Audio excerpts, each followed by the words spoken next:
How are you? How are you today? Fine? Good.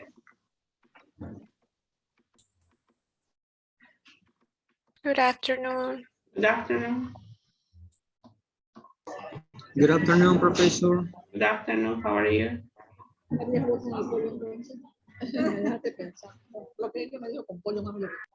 afternoon, everybody. Good afternoon, Professor. Good afternoon. How are you? How are you? I'm fine, Professor. Okay. We're going to start working. Had you please check your attendance? Don't forget. Okay.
Okay.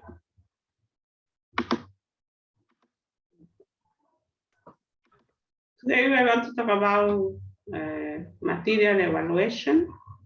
Good afternoon, Professor. Good afternoon, my classmates. How are you today? Fine? Very well, thanks. And you? Thank you. Today we're going to start, we're going to work in material evaluation.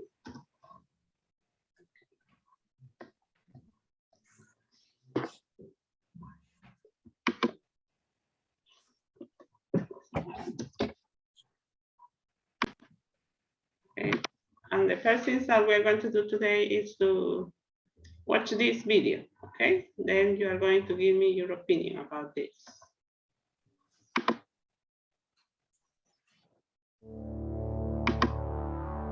Can you see the video? Yes.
Okay.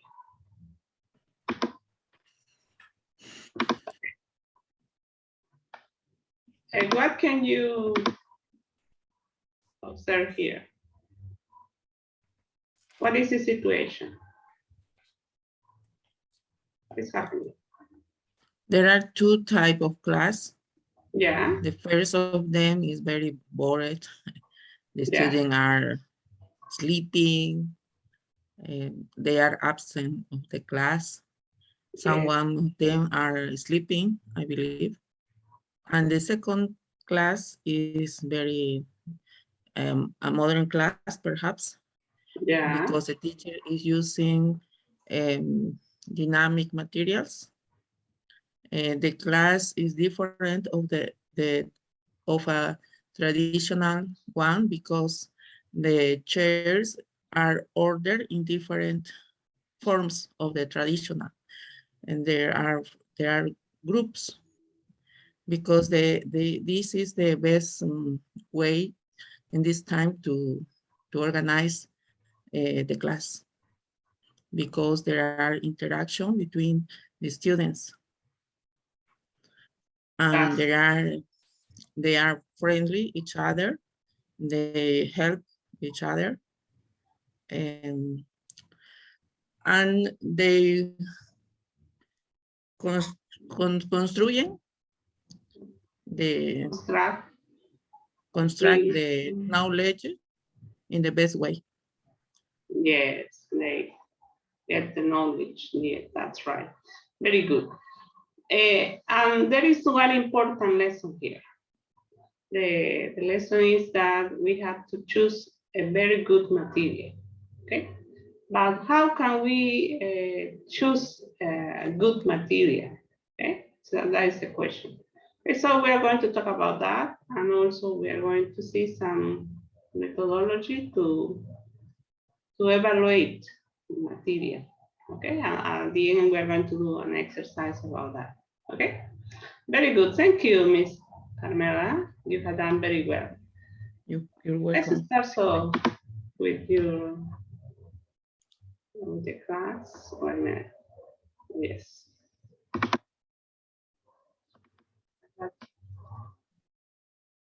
Material here.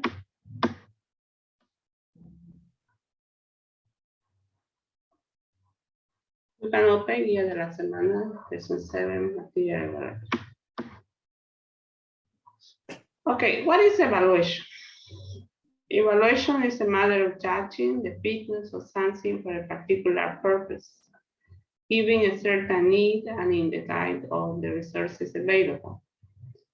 That is something that famous author Hutchinson and Waters wrote in their books. Yes, okay, but this is mainly the thing that we have to find when we evaluate something.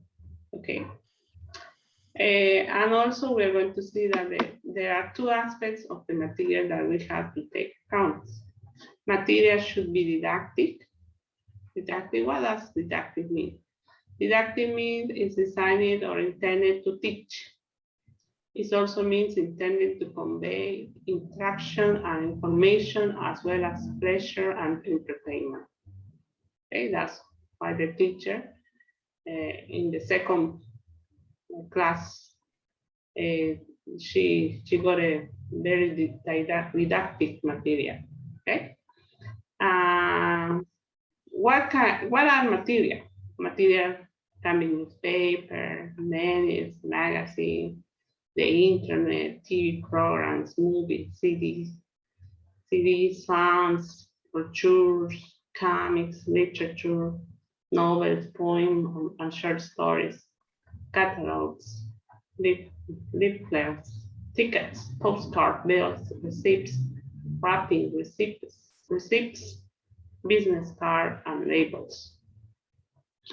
All those things we can consider material, okay? But we have to choose a good one for our class, okay? Okay, who wants to read advantages and disadvantages of didactic material? Who wants to read advantages? Can I read advantages? Okay, Miss Rosa, please. Yes. Advantages. Students are exposed to real language. There is factual acquisition from most of them. Textbooks do not include inaccurate language. Authentic materials might be inspirational for more students. One piece of text might be used for various activities and tasks. There is a wide choice of styles, genres, and formality in authentic text. They can motivate the students to read for pleasure. Yes, thank you very much. Okay, so that's it. Okay, so those are the advantages of having a good and didactic material. Okay. What are the disadvantages? What's the break? Me, Professor, Miss Elizabeth, please. Okay. disadvantages. Authentic text might be difficult to understand because of the culture gap. The vocabulary might be not exactly what the student needs. They are rather difficult to beginners. Preparation of the text and activities is often demanding of time consuming. There are many various accents and dialects in listening. The materials become outdated quickly. News. For example, news. No? Those are the disadvantages that we can face when we prepare material. Okay. Good. Excellent. So take in account this. So some people consider all of this. Okay? You have to consider. Okay. Let's continue. Selecting and developing teaching learning material. Why do we use materials? And what are materials for? Let's start reading this. Who wants to read? Me, professor. Okay, Mr. Franklin Quinteros. Yeah. Language instruction has 5 important components. Component students, teacher materials, teaching methods, and evaluation. Why are materials important in language instruction? What do materials do in language instruction? Can we teach English without a textbook? Okay, That's it? go on, please. Yeah. All right. All right. Argues that materials should teach students to learn, that they should be resources book for ideas and activities for instructions, learning, and that they should give teachers rationales for what they do. From all rights point of view, textbooks are too inflexible to be used directly as instructional materials. O'Neill, in contrast, argues that materials may be suitable for a student's needs, even if they are not designed specifically for them. The textbook make it possible for students to review and prepare their lessons.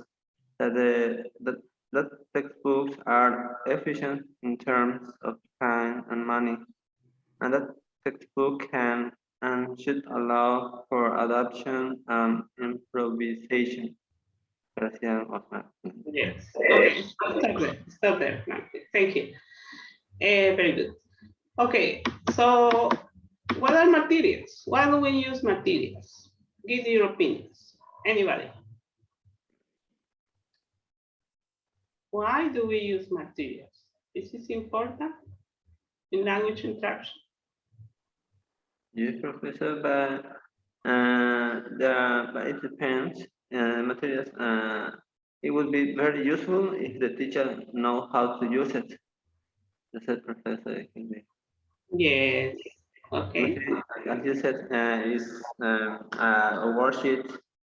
It could be a listening. Yeah. That's it. Materials are the tools that a teacher used to teach. Yeah. Yes. Yes. Yes. That's right. Okay. Can What I add about something else? Yes. Yes, Rosa, please. So I think we as teachers should use materials in order to engage students and make our class more interesting. As well as we have to see that every student learns in a different way. So kind of focus on that and then do prepare like different types of materials, not just focusing on visualizing, let's say, you know, some students we are visual learners, or it would depend, like also what level of students, what level of English they have, the age, and all those little things we have to take into account before making our own materials. Yes, yes, that's it. That's it. That well, as it says here in the beginning, we have different aspects in teaching, no? And one of them is material. Okay. Also the level of that's why today we are going to learn how to evaluate the material. So material can help students to learn. That's the idea. Okay.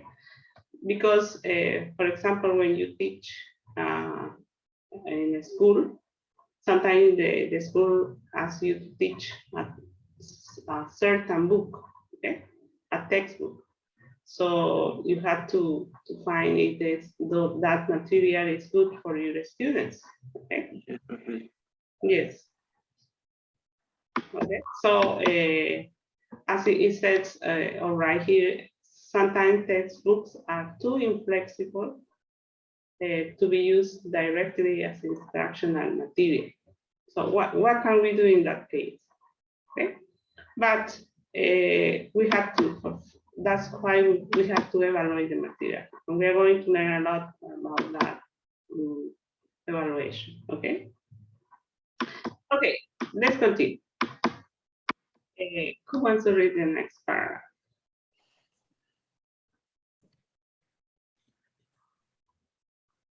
Maria Carmela? All, Professor. all right, Yeah, okay, Maria Carmela, Okay. please. Yes, Carmela. all right, emphasize that materials control learning and teaching. Nailed, emphasize that they help learning and teaching. It is true that in many cases, teachers and students rely heavily on textbooks, and textbooks determine the components and methods of learning. That is, they control the content, methods, and procedures of learning. Students learn what is presented in the textbook, and the way the textbook presents material is the way students learn it. The educational philosophy of the textbook will influence the class and the learning process. Therefore, in many cases, material are the center of interaction and one of the most important influence on what goes on in the classroom. Uh, Gracias and Omar. yes, thank you. Good.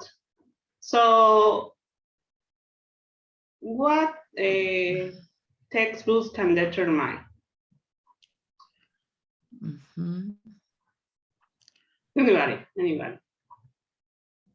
The components, the textbook determine the components and method of learning. Yeah, that's it. Okay. Those we talk when we talk about textbooks, so we have to follow the methodology that they have developed. Okay. But if, for example, if we create or we add some extra material to those textbooks, maybe we can fill the educational necessities, needs. Okay.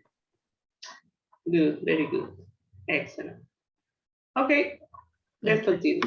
Luz, Miss Luz, Miss Luz, could you read the next paragraph?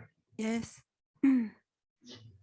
Theoretically experienced teacher can teach English without a textbook. However, it is not easy to do it all the time, though they may do it sometimes. Maybe teachers do not have enough time to make supplementary materials, so they just follow the textbook. Textbooks, therefore, take on very important role in languages classes, and it is important to select a good textbook. By Gracia and Omar. Yes, that's very good. Okay. So that's, what do you think about this?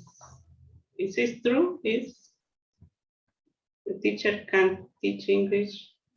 Experienced teachers can teach English without That's true. That's true. You That's can definitely true. teach I agree English. Yep. with that idea. Okay, I Rosa. agree. Okay, I Rosa. Okay, okay, very good. What are you saying, Rosa, Miss Rosa? Oh, I was saying that you can definitely teach English without using a book. There is, you know, it's not necessary to have a book as long as you know what you want to teach and what the students want to learn too. Let's say if you do a private lesson and then you quite take just like what is it, like a placement test to see what level the person is, and then you just start from there. Like you don't necessarily need to use a textbook. Sometimes just following like a textbook could be boring, and you know, you gotta do it like as much dynamic as you can while you're teaching. Yes, very good. Any other comment? Somebody wanted to say something? Yes, it's true. Okay, we can teach English without textbook, but the thing is that most schools, universities gives you the material. Okay, okay, very good. That's the problem. Okay, but we can solve it. But let's read the role of materials. Who wants to read this? Me, professor. Please, Maribel. Okay. Since the end of 1970s, there has been a movement to make learners rather than teachers the center of language learning. According to this approach to teaching, learners are more important than teachers, materials, curriculum, methods, or evaluation. As a matter of fact, curriculum, materials, teaching methods, and evaluation should all be designed for learners and their needs. It is the teacher's responsibility to check to see whether all of the elements of the learning process are working well for learners and to adapt them if they are not. Continue reading, please. The next paragraph. Okay. In other words, learners should be the center of instruction and learning. The curriculum is a statement of the goals of learning, the methods of learning, etc. The role of teachers is to help learners to learn. Teachers have to follow the curriculum and provide, make, or choose materials. They may adapt, supplement, and elaborate on those materials, and also monitor the progress and needs of the students, and finally evaluate students. Yes, very good. This is a theory, okay? That they well, it's a student-centered approach, okay? It's a, for example, the teachers who work with ESP students, they have to develop a material centered on the students, no? As we have seen here. That's the idea of this paragraph. Okay, good, very good. And what does a teacher have to do in this student-centered approach?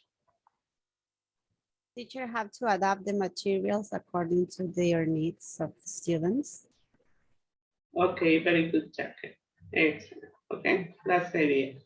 The learner is the center of the class. Okay, very good. We have to adapt the material, the methodology, the evaluation. Okay, all those things that are related with the teaching. Okay, good. Let's continue. Um, who wants to read this? Me, professor. Yes, Jack. Okay, please, Miss Jack. Materials include textbooks, video and audio tapes, computers, software, and visual aids. They influence the content and the procedures of learning. The choice of deductive versus inductive learning, the role of memorization, the use of creativity and problem solving, production versus reception, and the other in which materials are presented are all influenced by the materials. Technologies such as OHP, slides, video and audio tape, recorders, video cameras, and computers supports interaction learning. Evaluations, tests, etc. can be used to assign grades, check learning, give feedback to students, and improve instruction by giving feedback to the teacher. Yes. Okay, it's done that. Thank you. So these are different materials that we can find to work with. Okay. And now especially we have computers and we have the apps, all the things related with teaching. Okay. Good.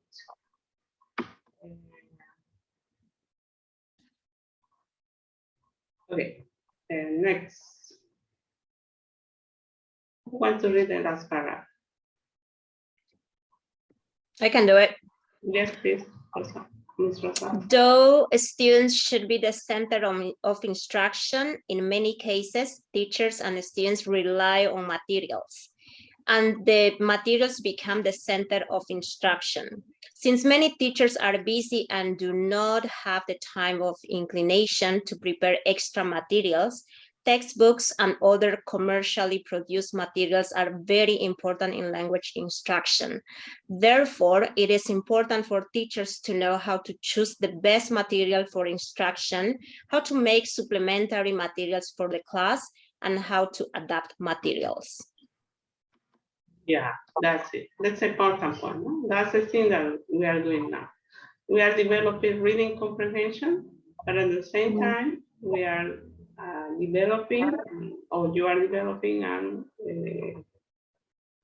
adapting materials. Okay, very good. Good, excellent. How can we learn about materials? Who wants to read it? Me, professor. Mr. Franklin Quintero, please. Okay. There are various ways to get information about textbooks and other teaching materials. Many materials are published by publishers and developed and distributed by commercial companies. Thus, publishers are useful, if not entirely ambitious, sources of information and advice about what materials are available and what materials are appropriate for various purposes. Many publishers provide sample copies or on request. Bookstores that carry textbooks are another possible source of information. Clerks at such bookstore may help you find the materials you want. In addition, publishers' displays at conferences are useful. They usually have the most recent materials. Exhibitors are willing to help you and answer your questions, and in some cases, you will have opportunities to meet and talk with the authors. Colleagues and friends who are teachers are also good sources and recommendations of textbooks and advice about how to best use them. And then finally, there is information from computer mailing lists and web pages on the internet. Lists on language teaching often have discussion on materials, and you can ask questions and may get good feedback. Many publishers have uh, W pages and email addresses, so you can check with them and also ask questions about the material. Okay. So how we can learn about materials? Asking for asking for the other one who knows about how to get good materials or where to get good material of the material is good. Searching in the internet uh, any material that we can use to teach. That's it. That's Yeah, what that's it. Also, I think, oh, sorry. okay, Rosa, go on. I was just saying after reading all this paragraph that researching on the internet is always good, but also if we go to the nearest library, we can also find about methodology and learn more. Or as well, if you have like colleagues that also do this, they are teachers or professors, and you can just meet up and interchange ideas or methods about teaching. Yeah, that's it. Okay, that's it. That's it. And also here in Bolivia, there is an annual seminar. Okay, I don't know if you had attended the beta, At BETA.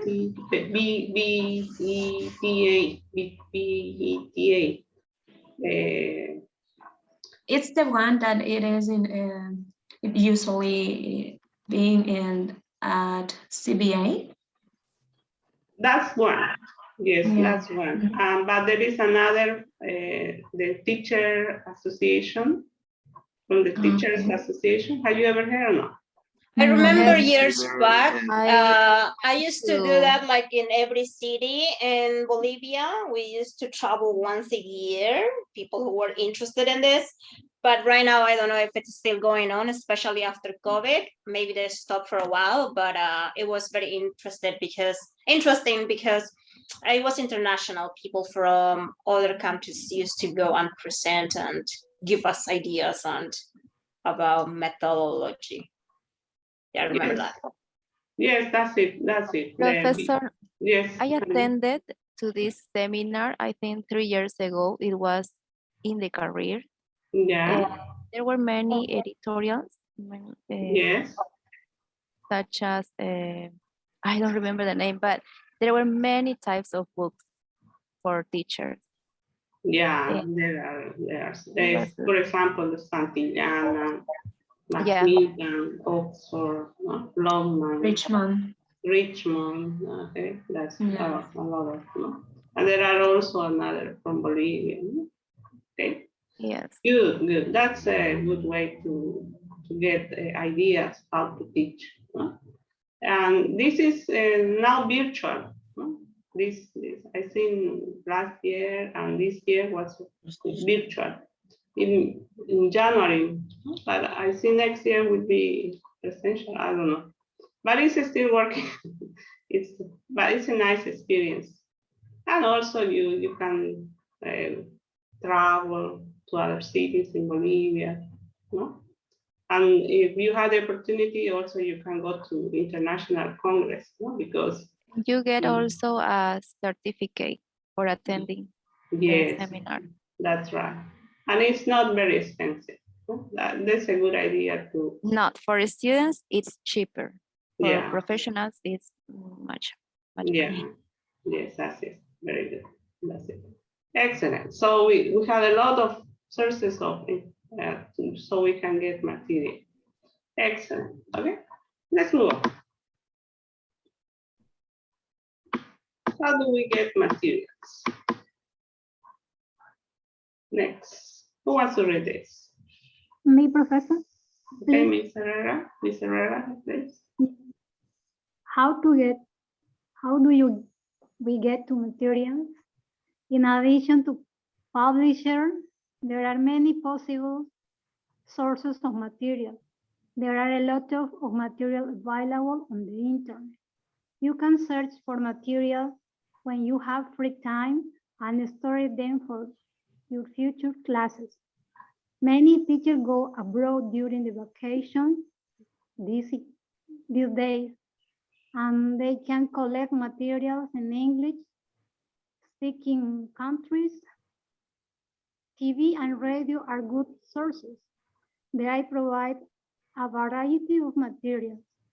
The information is current and the language is natural, but the content has to be chosen carefully. Newspapers, magazines, advertisements, and other types of printed materials are very useful.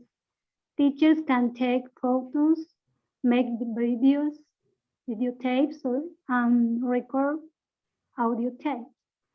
If they make plans before they go to overseas, they might be able to make good videos or audio programs. Even in your home country, you can browse the World Wide Web and search for useful materials for classes. There are a lot of sources of material and photos on www by Grace and Omar. Yes, that's it. Very good. Okay, so that's the truth. Okay, and also the last class I was talking to you about the webinars, no? That it's offered by the American Embassy, and it's nice also, very nice. So you can hear people from all over the world, and you can learn a lot of experience there also. Good, and here we say we also can create, no? If we travel in our picture, in our free time, we can